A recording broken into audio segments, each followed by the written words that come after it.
16 कारण भावना भाग 8वां तारीख 13/8/99 श्री देवचंद भाई।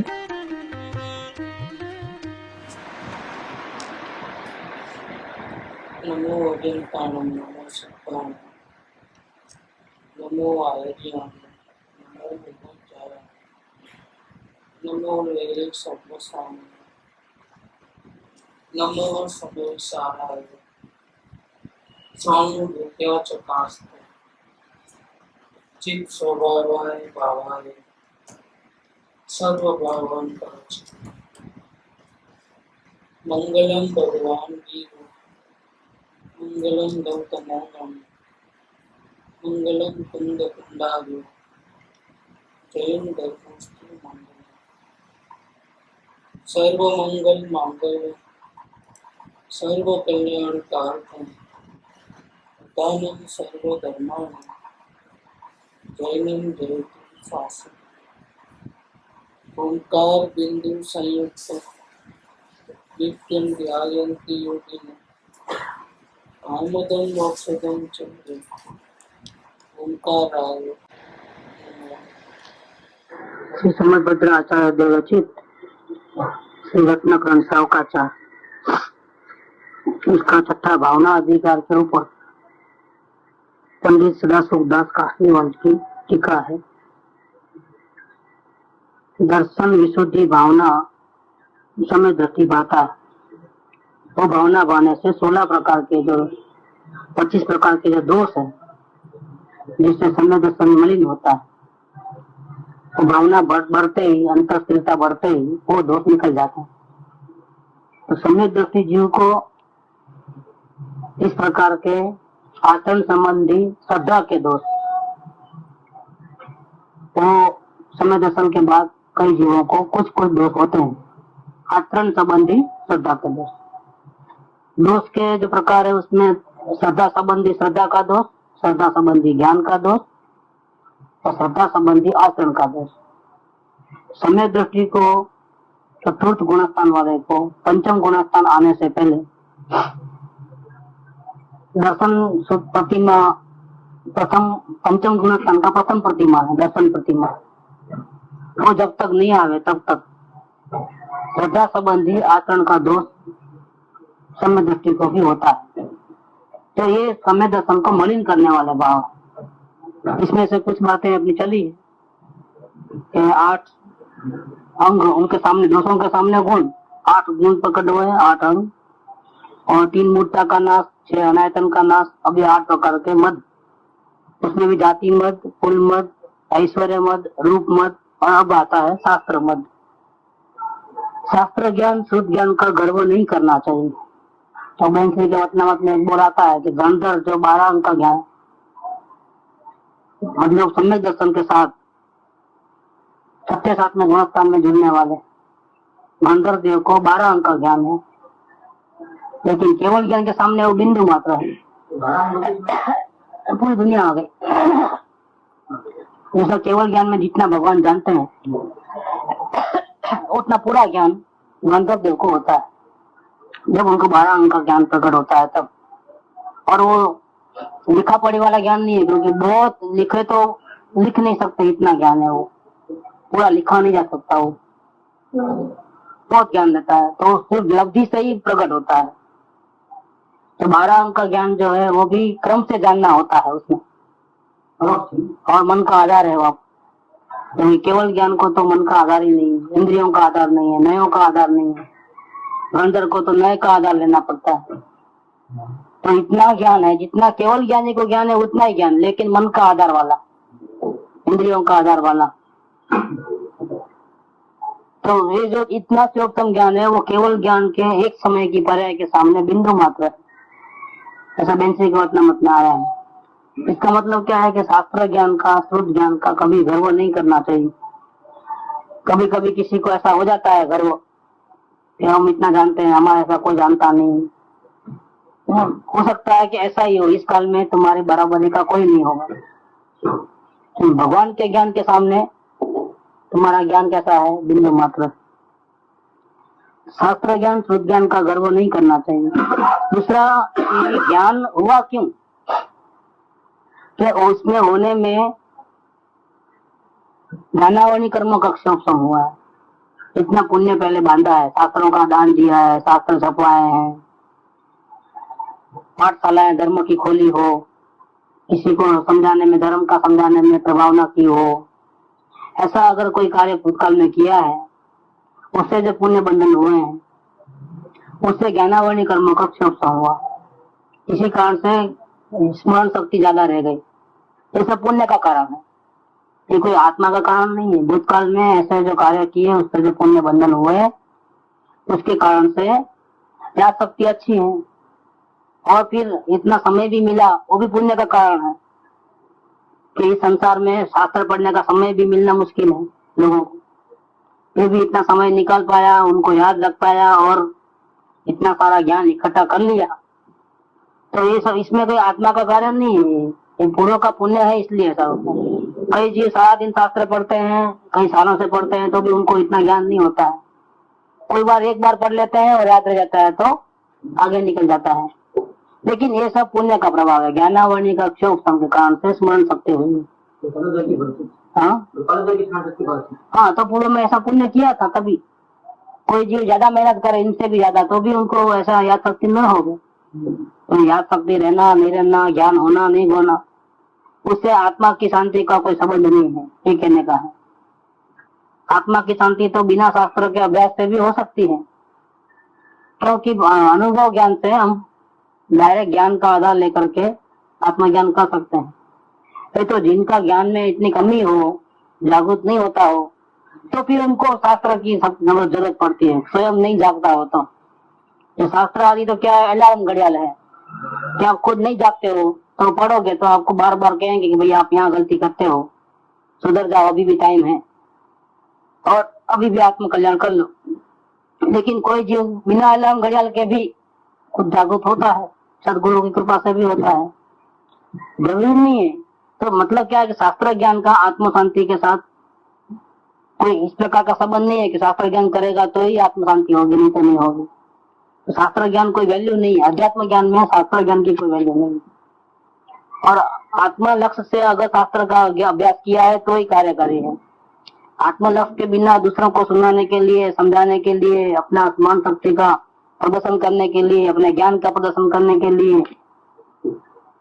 और अपने पास बड़े आत्मज्ञान नहीं हो लेकिन तत्व प्रकार शास्त्र ज्ञान के बल पे करने के लिए अगर शास्त्र पढ़ा तो संसार बहुत बढ़ जाता है। ये अध्यात्म शास्त्र है, वो अनुभव के हेतु से लिखे गए हैं। लिखने वाले का हेतु ये था कि आप जल्दी से आत्मा का अनुभव कर लो। लिखने वाले का ये अनुभव नहीं था, ये हेतु नहीं था कि आप पढ़ो, उसको याद करो, रटो, जाप जपो और दूसरों को समझाओ। तो लिखने वाले का हेतु के अनुसार आप शास्त्र नहीं पढ़ते हो, अपना कल्याण नहीं करते हो, शास्त्र पढ़ने का कोई मीनिंग नहीं। हो सकता है आपका ज्ञान से बहुत से लोग शास्त्र पढ़ने लगेंगे, उनको ज्ञान होगा, वो बात ठीक है, लेकिन आपको कोई फायदा नहीं होगा। फायदा तो नहीं होगा वो तो ठीक बात है, लेकिन नुकसान बहुत हो जाता है, क्योंकि जिस हेतु से लिखा गया उस हेतु से आपने ग्रहण नहीं किया उस बात को, तो उसका अपमान हुआ, हिंदवाणी का अपमान हुआ, लिखने वाले ज्ञानी का अपमान हुआ। इसका फल बहुत भयंकर है, दर्शन मोह बढ़ जाता है।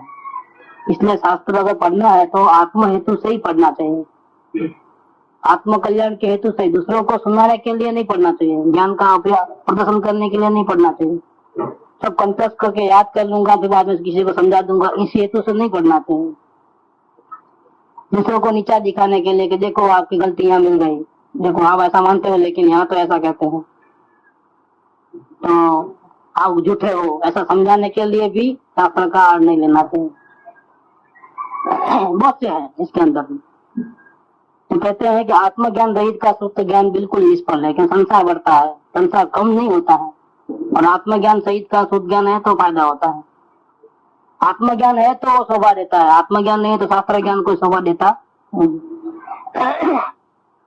सम्यक दर्शन के बिना अनेक व्याकरण, छंद, अलंकार, काव्य, कोश आदि का पढ़ना विपरीत धर्म में अभिमान और लोभ में प्रवर्तन कराकर संसार रूपी अंधे कुएं में डुबाने वाला ही है। इस इंद्रिय जनित ज्ञान का क्या गर्व करना। ये शास्त्र ज्ञान है वो इंद्रिय जनित है, मतलब मन का आधार लेना पड़ता है, पढ़ने में आंख का आधार लेना पड़ता है।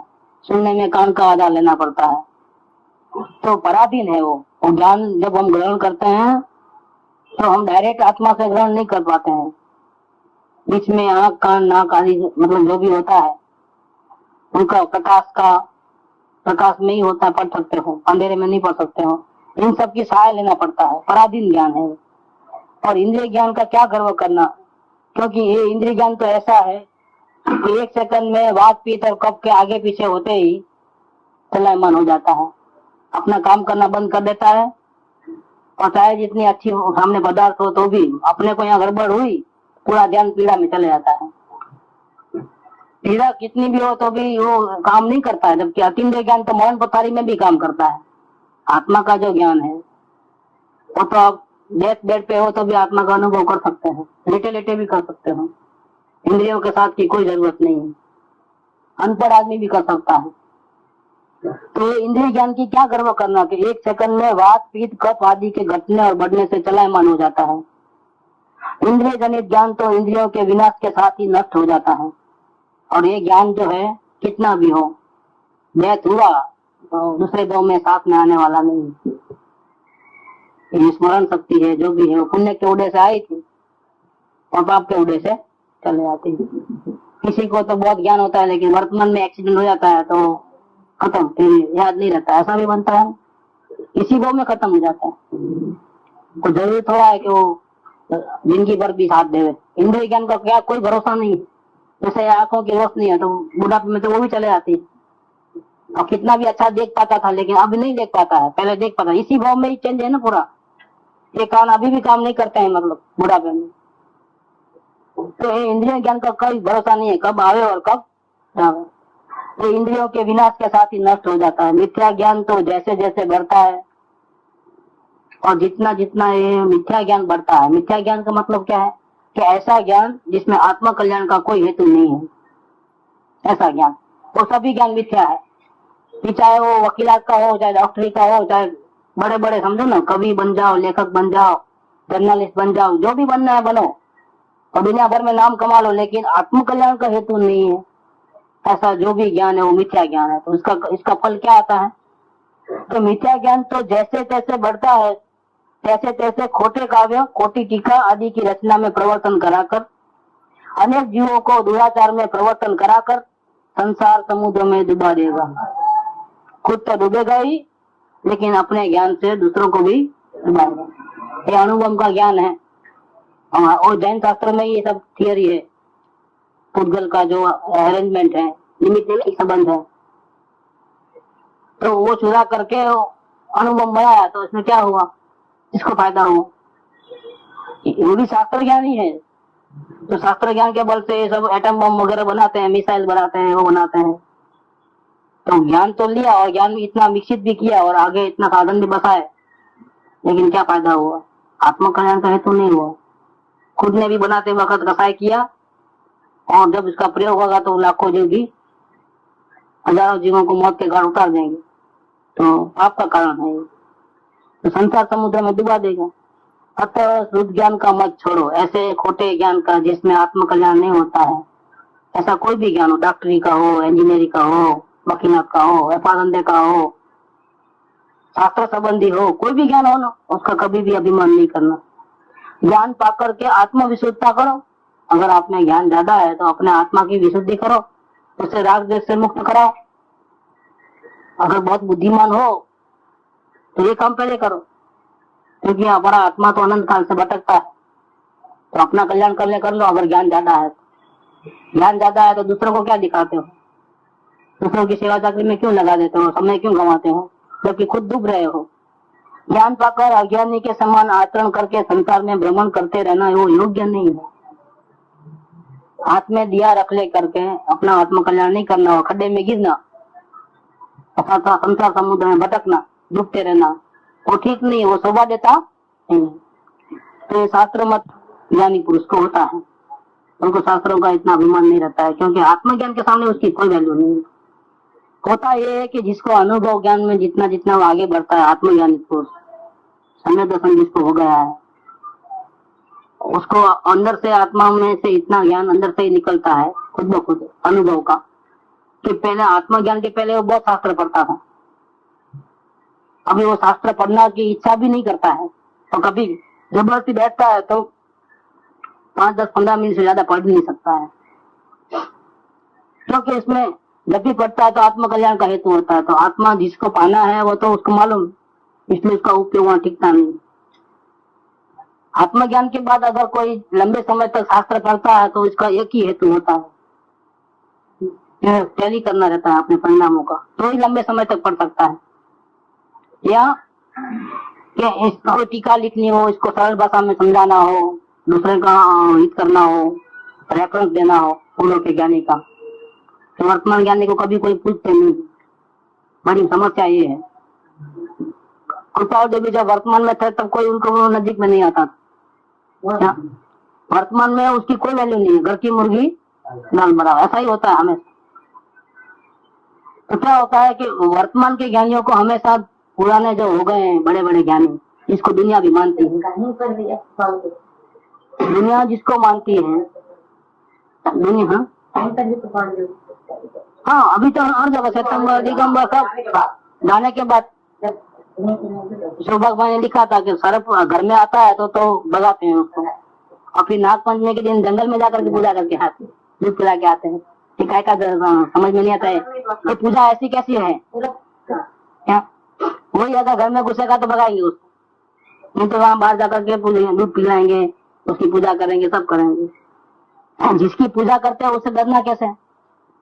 उसको तो आप प्रेम करते हो, उनके गुणों के पुजारी हो, तो उससे डरना क्यों?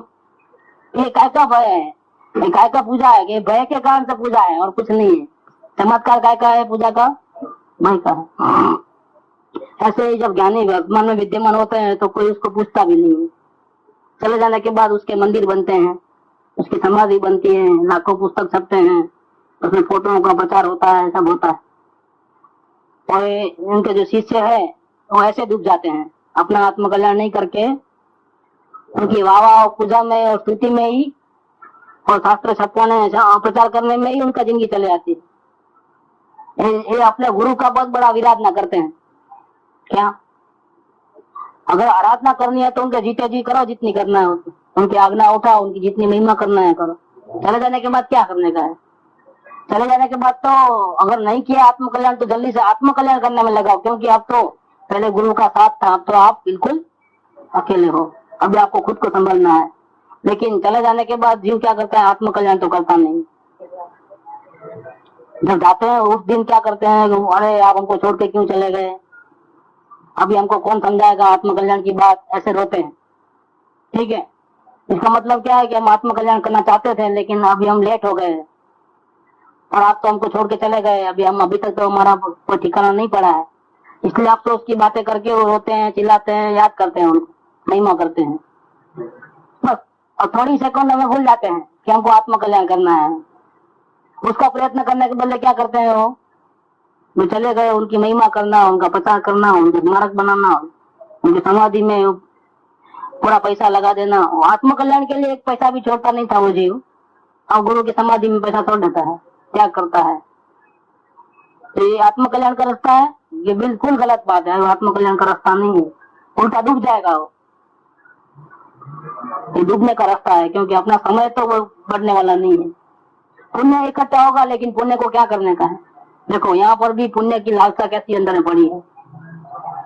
बाहर से ऐसा बोलेगा तत्व ज्ञान के अभ्यास करने से पुण्य भी फायदा नहीं है, क्योंकि वो डुबाने वाला है। अभी करता क्या है ये जीव?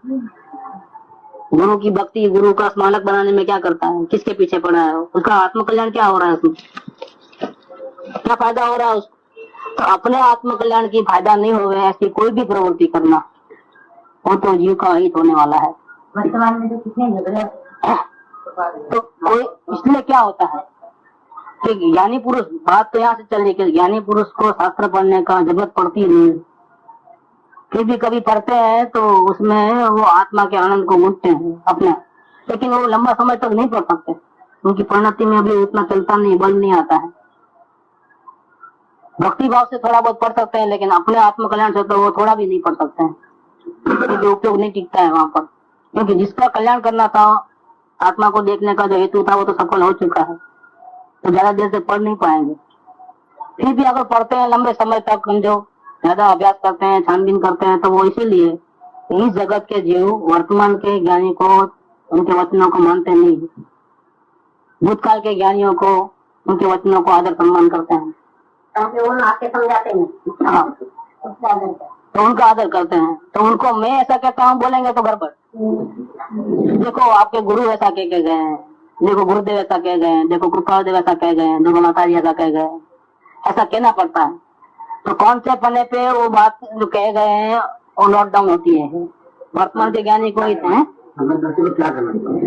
समय दृष्टि करना चाहिए नहीं करना चाहिए वो बात नहीं है। बात यह है कि वो शास्त्रों में उनका इतना उपयोग लगा, बात नहीं चल रही है, क्योंकि अंदर में अनुभव ज्ञान है वो निषेध करते रहता है। ये शास्त्र पढ़ना क्या है, पुण्य की क्रिया है, इसमें उपयोग बाहर जाता है और अंदर का जो ज्ञान है वो निषेध करता है पल पल।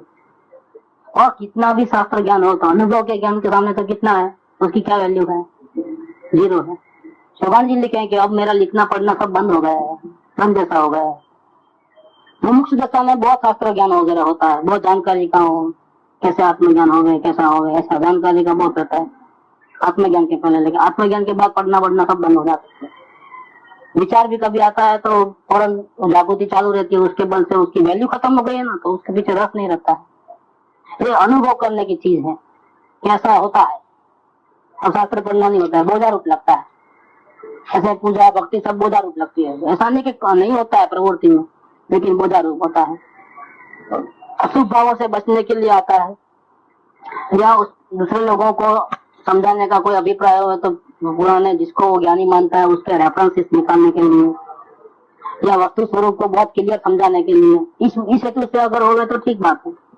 ताकि अपने आत्म कल्याण के हिसाब से हो, आत्मा का अनुभव कैसे होता है वो जानो जरा अच्छी तरह से, वो जानने के लिए उनको पढ़ना वगैरह नहीं होता है। ये जितना जितना वो आगे बढ़ेगा शास्त्र का आधार छूटते जाएगा, वो थोड़ा बहुत भी पढ़ना नहीं होगा। तो थोड़ा बहुत ही पढ़ना हो रहा है, दूसरे को समझाने का अभिप्राय तब तक, अभिप्राय वो चले जाएगा तो वो भी खत्म हो जाएगा, पढ़ना ही नहीं है।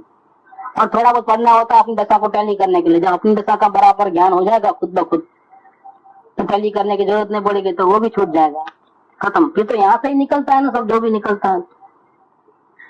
अनुभव ज्ञान भी काफी है, 12 अंक का ज्ञान भी उसके सामने जीरो हो जाता है अनुभव के ज्ञान के सामने, क्योंकि ज्ञान अतीन्द्रिय अनंत सहित होता है, अतीन्द्रिय ज्ञान का कारण होता है। वो जब इंद्रियों का ज्ञान आधार लेना पड़ता है, तो जब अपने आप अगर ज्ञान मिलता है तो बाह्य इंद्रियों का सारा लेकर के ज्ञान क्यों करें हम, इतने बड़ा दिन क्यों हो गए, इतना बोझा क्यों उठाए। और फिर याद करके किसी को समझाने का हेतु तो है नहीं उसमें, बस पढ़ना भक्ति बस हो जाता है, महिमा बस हो जाता है, बाकी पढ़ना बढ़ना नहीं होता है। तो ज्ञानियों को शास्त्र का मत अभिमान नहीं होता है, शास्त्र ज्ञान का अभिमान नहीं होता है। अब आगे तपस्या का त्याग, मत का त्याग, मैंने इतनी तपस्या किया है, जो त्याग अभिमान होता है उसका भी ज्ञानियों को नहीं होता है ऐसा अभिमान। अगर वचन से ऐसा शब्द निकलते हैं तो धीरे धीरे वो भी शुद्धता बढ़ेगी तो निकल जाएगा, लेकिन तब का अभिमान तो श्रद्धा प्रदान नहीं होता है। आचरण से कभी कभी ऐसा हो जाता है, कंपटीशन में अगर हम तपस्या कर लेता है और कभी ऐसा दिखावा भी हो जाता है, लेकिन अंदर से अभिप्राय से तो दोष होता ही नहीं है। आचरण का दोष है वो भी निकल जाता है। जब तक आचरण का दोष होता है तब तक मलिनता है, ऐसा समझना। सम्यक दर्शन के बिना मिथ्या दृष्टि का तप निष्फल है। चाहे पंचमहावत पालन करो, 28 निर्गुण पालन करो, लेकिन आत्मा ही नहीं है जहाँ, तो तपस्या किसके लिए। उपवास करना, प्रतिक्रमण करना है, समाधि करना, वो तो आत्मा के शुद्धिकरण के लिए, कर्मों की निद्रा के लिए है। लेकिन जिसने कर्म बांधा है उसका ही पता नहीं, फिर किसकी निद्रा करने निकले।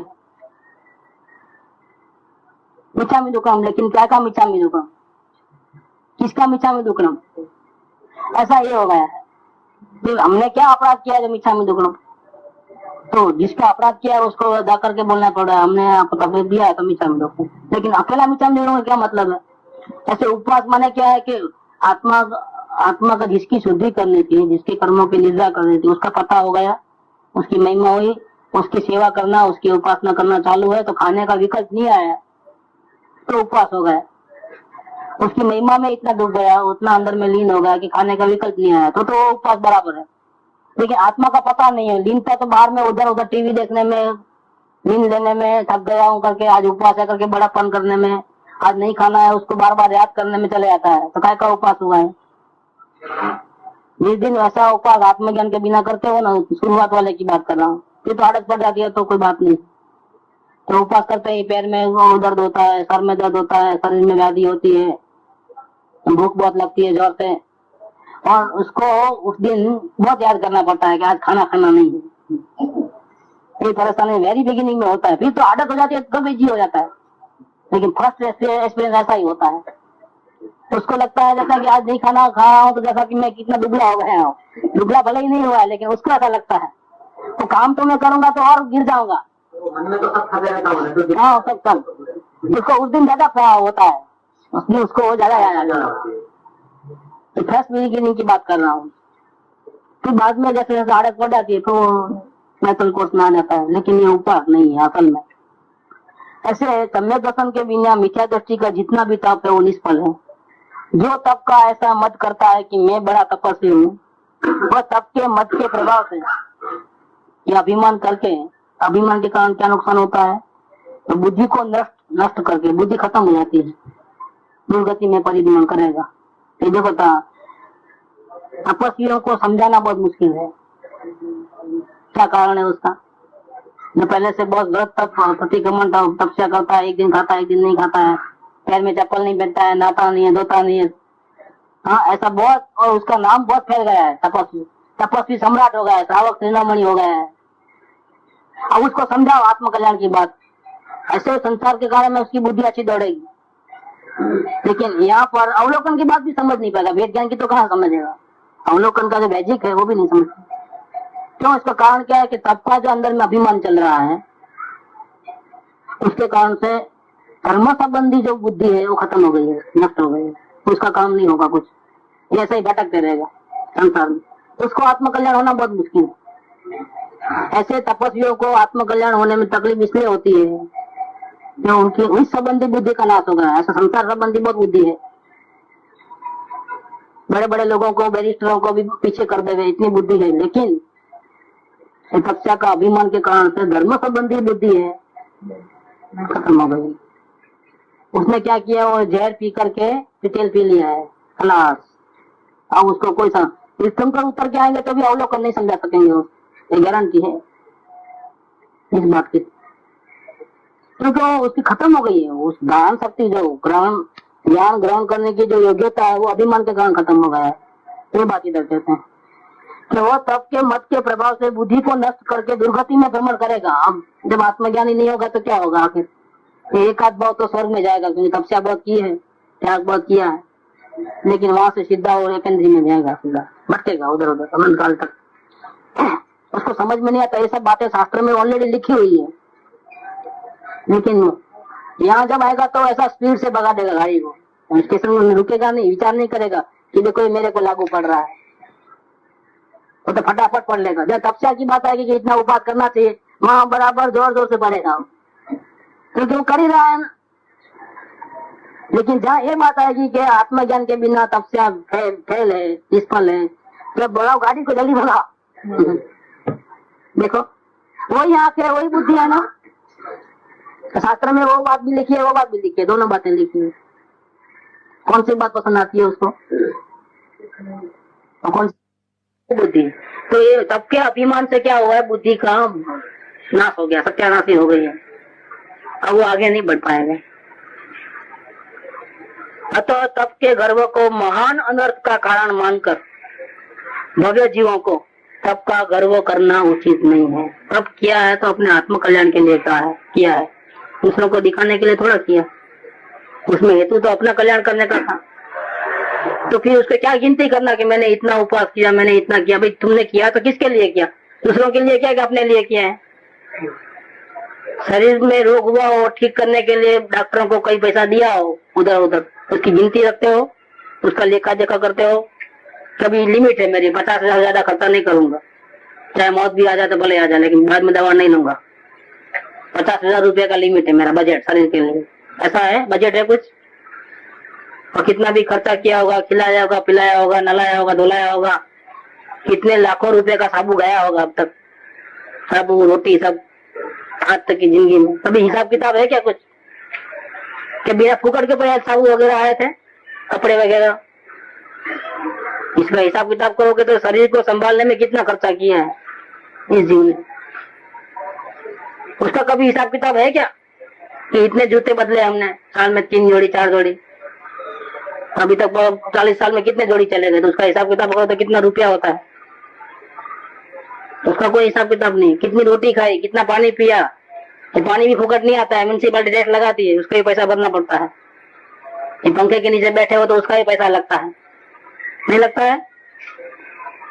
एक शरीर की सुविधा के लिए कितना खर्चा किया उसका कोई हिसाब किताब नहीं है, कोई बजट नहीं है।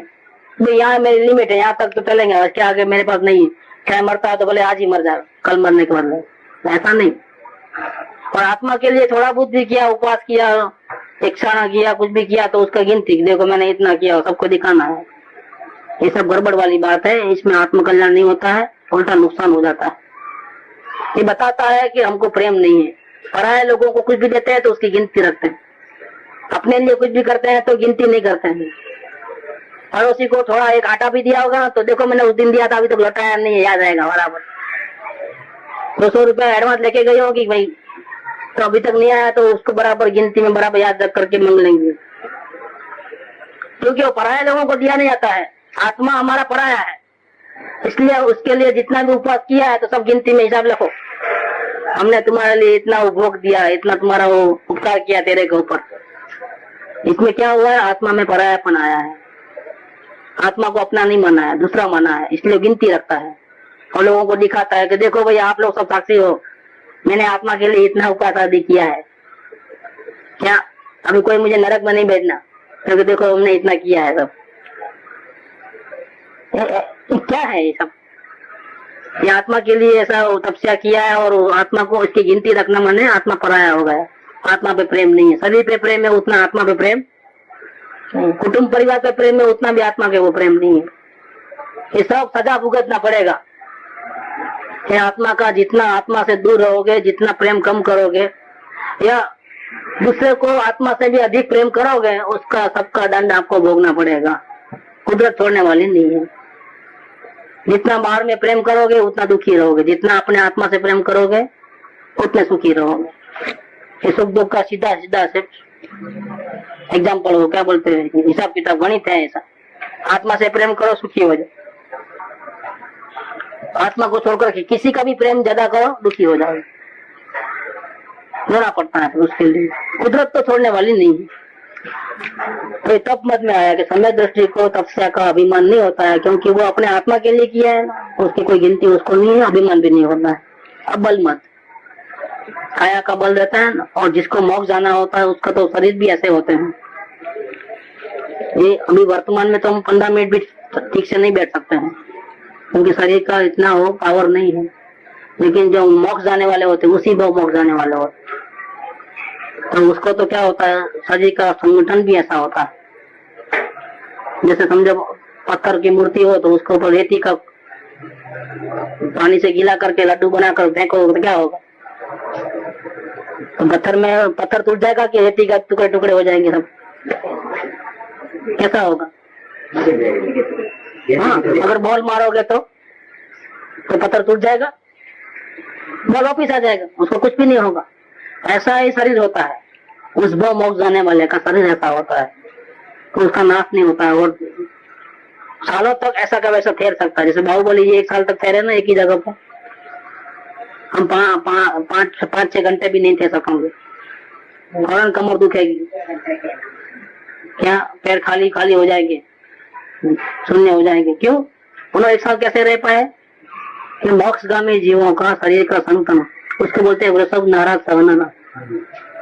उसका पुण्य इतना प्रबल होता है कि वो उसका शरीर का बांधा भी इस प्रकार का रहता है। ये बाबा पारसनाथ भगवान के ऊपर कमट ने बड़ी बड़ी पत्थर उठा के डाले, क्या क्या हुआ? वो पत्थरों का चूरा चूरा हो गया। शरीर इतना मजबूत था कि पत्थरों का चूरा चूरा हो गया है। बड़े बड़े पर्वत उठा के डाले हैं सर पे, पर्वत के टुकड़े हो गए। पारसनाथ भगवान को नहीं हुआ है, इतना नहीं, वो हिले भी नहीं अपने स्थान से। तो ये शरीर कितना होगा उसका? तो वृषभ नाराज सवनन शरीर रहता है। बर्थ से बाय बर्थ ऐसा होता है, जैसा हनुमान जी की बात ले रहे हैं। छोटे बालक 3-4 महीने के थे तो ऊपर से गिर गए वो विमान में से, जिस पत्थर पे पड़े शिला पे, वो पत्थर के टुकड़े टुकड़े हो गए। उनको कुछ भी नहीं आया, खरोंच भी नहीं आई, खून भी नहीं निकला है, क्योंकि उसी वो मोक्ष जाने वाले जीव है। वेरी बिगिनिंग से उनका शरीर का ऐसा ही संगठन रहता है। और तीर्थंकरों का शरीर तो बहुत, दूसरे केवलियों का तो ऐसा रहता है, लेकिन तीर्थंकर का शरीर तो बहुत जबरदस्त रहता है। उनको पहले से ही खून नहीं रहता है, बॉडी के अंदर दूध रहता है, और लाल नहीं होता है, व्हाइट होता है पहले से बाय बर्थ।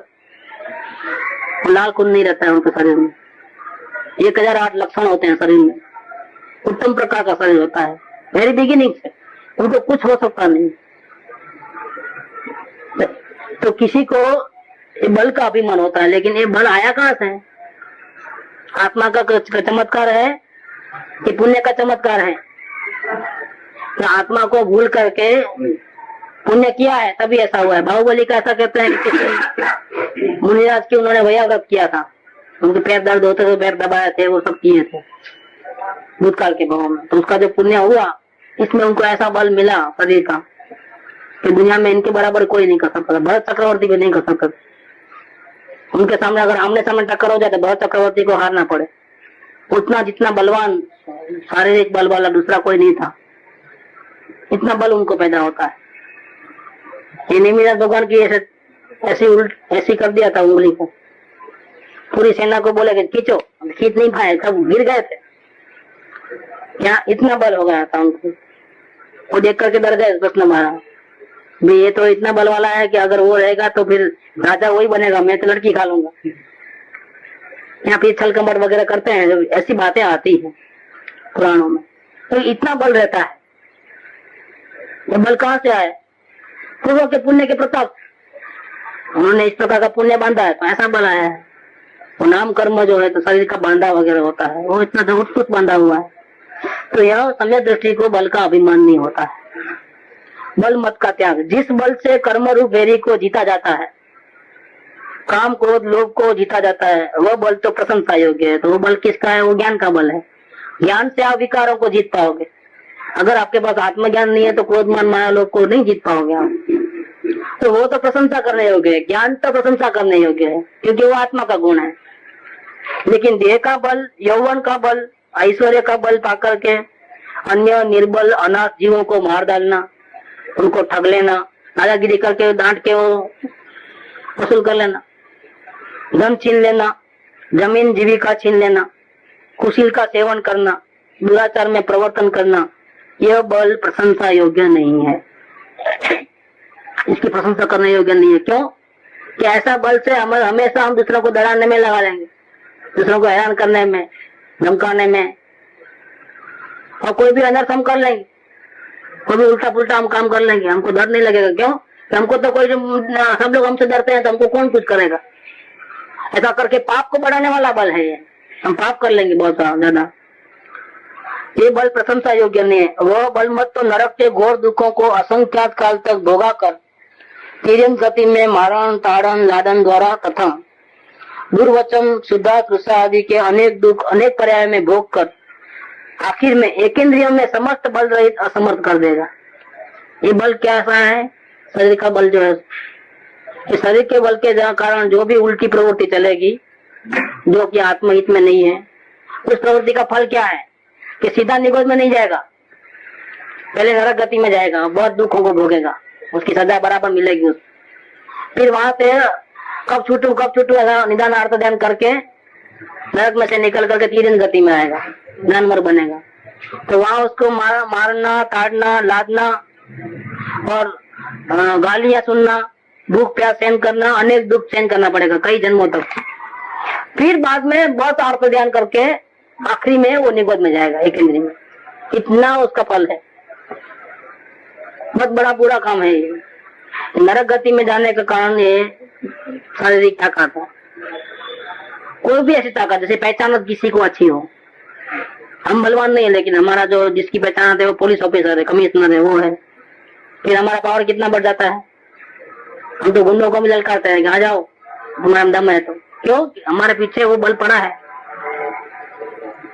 तो ऐसा उस बल के आधार पे रह करके हम इतने सारे पाप कर लेते हैं भावक कि जिसका फल है नरक निगोत, नरक गति में कारण का। क्योंकि इसमें दूसरों को पीड़ा होती है, हम उसका इस्तेमाल करेंगे तो क्या होगा, दूसरों को बहुत पीड़ा होती है। जब भी पीड़ा होती है उसका फल क्या आता है, उसमें राजी भी होते हैं कि उसको पीड़ा हो और हम राजी हो गए तो क्या होता है, रौद्र ध्यान हो गया है और नरक गति का कारण है। वो बल मत तो नरक के घोर दुखों को असंख्यात काल तक भोगा कर तीव्र गति में मारण ताड़न लाडन द्वारा तथा दुर्वचन शुद्धा तृषा आदि के अनेक दुख अनेक पर्याय में भोगा कर एक इंद्रियों में, फिर आखिर में एक इंद्रिय में जाता है तब थोड़ा भी बल नहीं रहता है, सारे बल खत्म। 5 इंद्रिय में से सिर्फ एक ही इंद्रिय रह गई, मन तो रहता नहीं है। टच करे कि मर जावे वो, टच क्या, हवा का एक झोंका आए तो खत्म। ये वनस्पति के पत्ते हिलते हैं ना, ऐसे हवा आ जाती, थोड़ी हवा आई हो थोड़ा भी हिलना हुआ खत्म। महसूस नहीं करते, महसूस करते हैं, दुख तो महसूस करते हैं। महसूस करने के लिए क्या है, ज्ञान ज्यादा नहीं है, ज्ञान बहुत कम है। जितना ज्ञान कम है उतना दुख ज्यादा, जितना ज्ञान हमारा कम होगा उतना दुख ज्यादा होगा। जैसे समझो छोटे बच्चे को, मेरी बात करेगा, बचपन में क्या हुआ था, नए मोजे पहनाए और फिर वो तैयार होकर बाहर लेके गए, लेकिन रोना बंद नहीं हो गया 2-4 घंटे तक। सब परेशान, दूध पिलाए वो पिलाए, सब खिलौने दिए वो दिए, घुमाए हिचके में उसमें, सब इतना प्रयत्न करना था सब कर लिए, लेकिन फायदा नहीं, रोना बंद नहीं हो गया। मेरी मम्मी बोलते थे कि भाई रोना बंद नहीं होता था 2-4 घंटे तक। और क्या कारण है, आखिर में क्या कर दिए, पूरे वस्त्र निकाले था, वो मोजे निकाले आखिरी में। तो नए मोजे की इलास्टिक थी बहुत जबरदस्त, पूरे पैर में ऐसा खापे पड़ गए थे और उसकी पीड़ा हो रही थी। जैसे वो मोजे निकाले और पाउडर लगाए, शांत, कुछ नहीं। इसका मतलब क्या है कि वो ज्ञान ऐसा जरूर है कि पीड़ा को महसूस कर सकता है, वो चिल्लाता है सब, लेकिन व्यक्त नहीं कर पाता है, उतना ज्ञान नहीं। क्योंकि बहुत छोटी उम्र थी तो बोलना तो नहीं आता था कि क्या को पीड़ा हो रही है। लोग रोते हैं तो क्या पेट में कुछ गड़बड़ होती है, ग्लाइकोडिन वगैरह और क्या क्या पिलाते हैं, और दवाइयां वगैरह कई डाल देते हैं पेट में, भी उनको पेट में कुछ तकलीफ होगी। तो क्योंकि बच्चों की भाषा तो समझना पड़ता है इशारों से उसको, कि उनको क्यों तकलीफ हो रही है, कैसा हो रहा है। अब इसमें क्या समझा है और सामने वाले कैसे मालूम पड़ता है, ऐसा प्रॉब्लम हो जाता है। निगोद में तो बिल्कुल बलहीन ज्ञान ही नहीं रहता है, अक्षर के अनंत में भाग में ज्ञान है, सिर्फ स्पर्श इंद्रिय का ज्ञान है। तो दुख कितना है, सारा बार दुख है, जिसका हिसाब किताब। नरक के दुखों का वर्णन नहीं कर सकते भगवान, तो फिर निगोद के दुखों को तो वर्णन करने का सवाल ही नहीं, वो सुन भी नहीं सकोगे, कितने दुख रहते हैं। क्योंकि ज्ञान बहुत कम होने से दुख ज्यादा हो गया। ऐसा हवा का झोंका आया कि गला, थोड़ी वातावरण में थोड़ा गर्मी ज्यादा बढ़ गई, खत्म, ठंडी बढ़ गई, खत्म वातावरण का। और ऐसे भी उनका आयुष्य, ऐसे भी तो सांस में 18 बार जन्म मरण है, ऐसे भी तो। लेकिन ऐसा जब परिस्थिति बदलती है वातावरण की तो बहुत तकलीफ होता है, एडजस्टमेंट नहीं कर पाते। जैसे हम पंचेंद्रिय है और शरीर में कमजोरी वगैरह होती है तो वातावरण में जो बदलाव होता है, सीजन चेंज होती है तो क्या होता है, फौरन सर्दी खांसी हो जाती है ना, हम जैसों को भी हो जाती है। संधि पंचेंद्रिय है तो भी, तो इन तो एक इंद्रिय विचार है, वो तो कहाँ, उसके तो क्या हाल होते हैं, इसका कोई हद नहीं, इतना तकलीफ है। ये ऐसे जीवों अनंत है, बहुत जीव है ऐसे। और विज्ञान मत आखिरी में, ये बल मत ज्ञानी को नहीं होता है, क्योंकि ज्ञानी को तो शरीर संबंधी है ही नहीं कुछ। मेरा शरीर अच्छा रहे तो मैं ज्यादा ध्यान कर पाऊंगा, उनको कनेक्शन ही नहीं है शरीर के साथ। आत्म ध्यान का, आत्मज्ञान का शरीर के साथ कोई कनेक्शन नहीं है।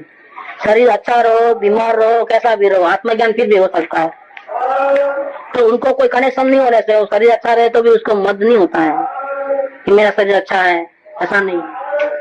और ध्यान अच्छा करने के लिए अच्छा खाऊं पीऊं तो शरीर अच्छा रहे, तो ऐसा भी नहीं रहता है। क्योंकि खाने पीने के साथ, शरीर के साथ, रोग के साथ, निरोगी अवस्था के साथ आत्मज्ञान का कोई संबंध नहीं है। वो आत्मज्ञानी को पता है। मुमुक्षु को तो ऐसा लगता है, डर लगता है। क्या लगता है कि अभी तक आत्मज्ञान नहीं हुआ है तो शरीर को संभाल रखूं, ताकि आत्मज्ञान के पहले लुढ़क नहीं जावे, ये तकलीफ ना हो जाए या पीड़ा ना हो। तो पीड़ा की तो क्या होगा, तो मेरा ध्यान पीड़ा में जाएगा, आत्मज्ञान का बल तो है नहीं। तो वो मुमुक्षु जी को तकलीफ होती है तो वो थोड़ा बहुत संभाल रखता है। संभाल रखने का मतलब क्या है कि आहार विहार निहार में नियमितता रहता है, सादा भोजन लेना वगैरह होता है। क्योंकि थोड़ा भी अगर भोजन में गड़बड़ी करेगा मुमुक्ष जीव तो क्या होता है, तो शरीर को बीमारी आएगी तो फिर उसका ध्यान आत्मज्ञान में नहीं लगेगा, आत्मा को जानने में नहीं लगेगा, फिर ज्ञान पहले ही कमजोर है, वो पीड़ा में लग जाएगा। और इसको आत्म कल्याण का अभ्यास करना है तो उसको तो सब ध्यान रखना है मुमुक्ष को, खाने में, पीने में, चलने में, उठने में, सब में उसको बहुत ध्यान रखना पड़ेगा।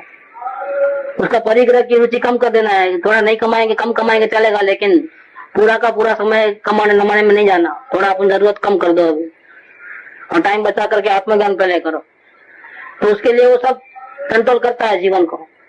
लेकिन ज्ञानी पुरुष को सहज में कंट्रोल हो तो भले हो गए, बाकी नहीं होता है, बाकी कोई लिमिट वगैरह नहीं रहती है, किसी बात का नियम वगैरह नहीं रहता है। कब चौथे गुणस्थान में, फिर पंचम गुणस्थान में वो समझ जाता है कि नियम में नहीं आएंगे तो क्या होगा, आत्मस्थिरता नहीं बढ़ेगी, वापिस लेवल चालू हो जाता है। ये बीच का चौथा गुणस्थान बहुत खतरनाक।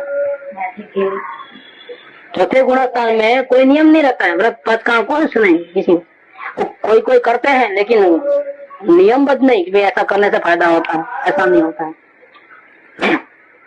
तो चौथे गुणस्थान में भी उनको शरीर का ख्याल नहीं रहता है, क्योंकि उस आत्मज्ञान के साथ उसका कोई संबंध नहीं है। लेकिन क्या होता है कि जब तक शरीर रहता है तब तक शरीर के आधार से, शरीर के निमित्त से कई प्रकार की प्रवृत्तियां होती हैं, और प्रवृत्ति में मन लग जाता है तो अंदर की आत्मस्थिरता को बाधा होती है। तो पंचम गुण स्थान से फिर खाने पीने में सब विवेक चालू हो जाता है वापिस। क्यों चालू होता है? इसीलिए नहीं कि शरीर के प्रति मोह बढ़ गया है, राग बढ़ गया है, कि शरीर की संभाल है, ऐसा नहीं। शरीर के साथ वेद ज्ञान चालू है, शरीर का मेरा कोई लेना देना नहीं, लेकिन मुझे मेरी आत्म स्थिरता के साथ लेना देना है वापिस। और आत्म स्थिरता को बाधा में वो निमित्त बनता है शरीर, तो शरीर का ध्यान कम होता है, व्रत पचकाण उपास आदि में चालू हो जाता है। ये पंचम गुणस्थान में भी चाल पड़ती है, बदलती है पूरी। बीच का एक स्टेज ऐसा आता है मुमुक्षु और पंचम गुणस्थान के बीच की बात, आत्मज्ञान होता है, उसको पता चल जाता है कि शरीर का आत्मा का कोई संबंध नहीं, इसलिए ऐसा बैठूं, ऐसा खाऊं, ऐसा पीऊं, ऐसा चलूं, वो सब नहीं, खत्म, ध्यान नहीं रहता है। इसका मतलब एकांत नहीं है कि बिल्कुल नहीं रहता है, ऐसा भी नहीं है, लेकिन अभिप्राय में वो बात निकल गई है। आचरण में किसी को ध्यान रहे नहीं रहे, व्रत पचकाण हो गए नहीं हुए, उसका कोई लेना, अभिप्राय की बात से ऐसा है बात, ये समझना है। तो शरीर का ध्यान नहीं रहता है समय दृष्टिकोण, तो बल करने का, बल का अभिमान करने का कोई सवाल ही नहीं है वहां पर। अब आगे विज्ञान मत। विज्ञान अर्थात अनेक प्रकार की हस्तकला है, ऐसी चीजें बनाना जो दुनिया वाले नहीं बना सकते।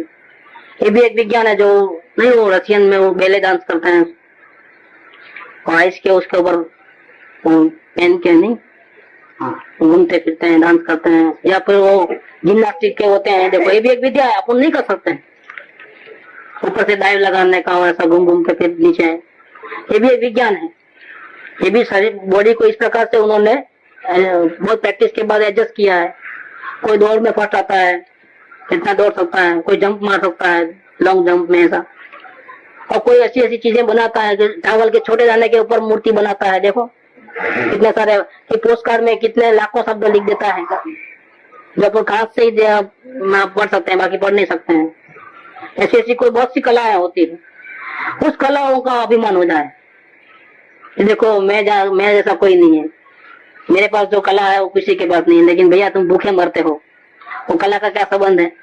तुम गाँव में चावल के दाने के ऊपर लिखते हो, लेकिन तुम्हारे को क्या खाने पीने का क्या खाते हो, क्या होता है? झोपड़ी में रहते हो तुम। जैसे कई जंगल में रहने वाले, गांव में रहने वाले कला के डिग्री अच्छी जानते हैं, वो लकड़े की कार्विंग ऐसी करते हैं कि हम आश्चर्यचकित हो जाए, हस्तकला वगैरह।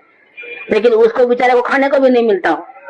तो पुण्य अलग अलग प्रकार के हैं, खाने का पुण्य नहीं है, पीने का पुण्य नहीं है, झोंपड़ी में रहना पड़ता है। लेकिन ऐसा कोई पुण्य है कि उस कलाकारी को पूरी दुनिया तारीफ करती है, ऐसा भी हो सकता है।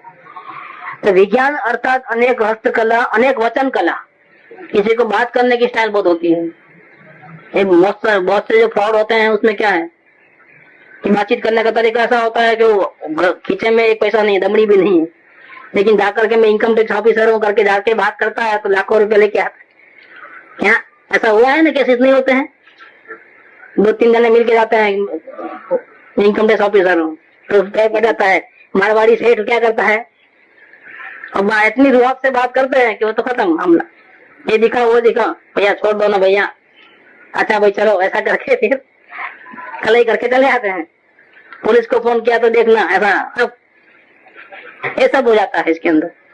ऐसे कोई ठगने वाले वचन कला है, वो तो वचन से भी जीव मात कर देता है लोगों को। एक का दो करने वाले नहीं होते हैं, वचन से ही खत्म कर देते हैं अपने। अनेक प्रकार की वचन कला, अनेक मन के विकल्प, जिनसे यह आत्मा चतुर्गति रूप संसार में परिभ्रमण करके दुख भोगता है। ऐसे सभी प्रकार की जो कलाएं हैं, वचन कला हो, ज्ञान कला हो, अर्थ कला हो, ये सभी को ज्ञान है। ये क्या जादू मंत्र करते हैं, ये सब क्या है, कला है, लेकिन सबको ज्ञान है, क्योंकि इसमें आत्म कल्याण तो होने वाला नहीं है। इस संसार में खोटी कला चतुरता का बड़ा गर्व है। लोग इतने, मेरे ऐसा कोई जादूगर नहीं है, मेरे ऐसा कोई दानशूर नहीं है, मेरे ऐसा कोई कलाकृति करने वाला नहीं है, पेंटर नहीं है, ऐसा नहीं बोलते हैं, बहुत अभिमान कर लेते हैं। और संसार में ऐसी खोटी कला चतुरता का बड़ा गर्व है।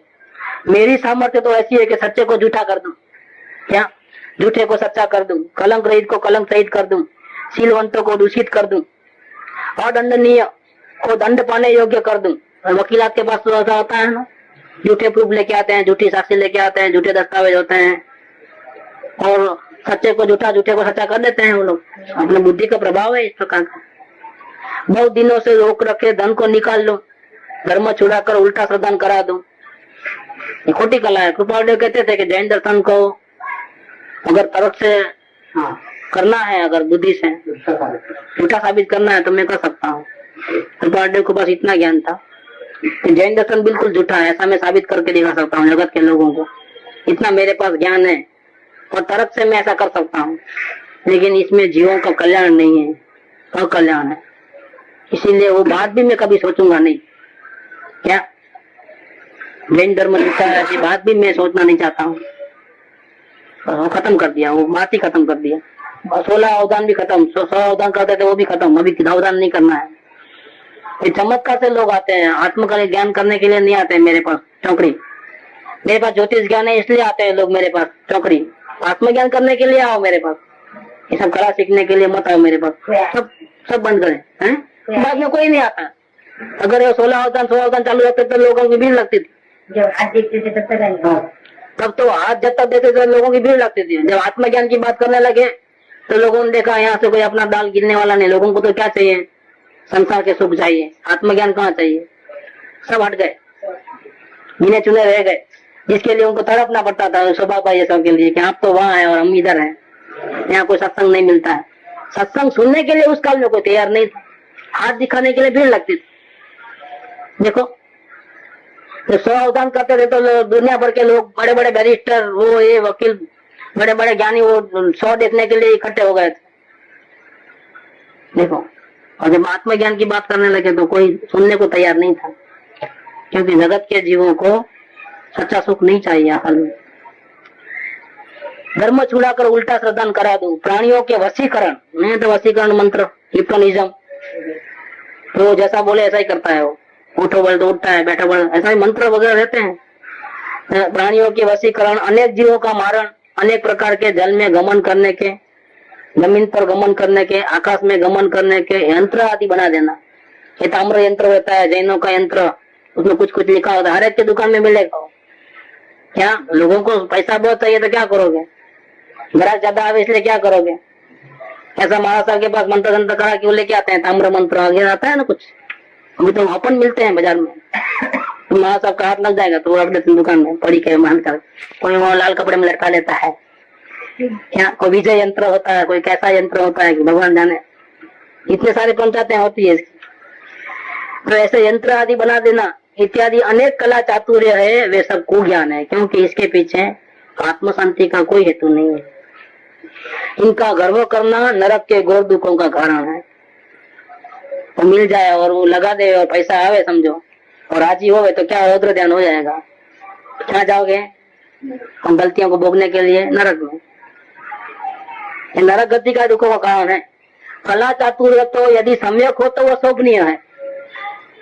अगर सच्ची कला हो, सम्यक माने क्या, जिससे अगर आत्मा कल्याण होता हो तो सच्ची, तो शोभा देता है। अपने आत्मा को विषय कषायों के उलझाव से सुलझा देना, तथा लोगों को हिंसा रहित सत्य मार्ग में प्रवर्तन करा देना, यही उत्तम कला है। अगर आप में बहुत कला है तो ऐसे ऐसे पूर्व ज्ञानियों के ऐसे वचन निकालो, इसके ऐसे अर्थ निकालो, तो लोगों ने कल्पना भी नहीं की होगी कि इसमें इतना छिपा है। ये भी एक कला है। इन लोगों को ज्ञानियों की ज्यादा महिमा है, ज्ञानियों के वचनों की ज्यादा महिमा है, उससे आत्मकल्याण का कोई रास्ता खुला होए और आत्मकल्याण की भावना बढ़े, उसका आत्मकल्याण होवे, तो ऐसा कुछ कार्य करो। ये भी कला है, तो सब लोगों के हाथ में नहीं होती है कला।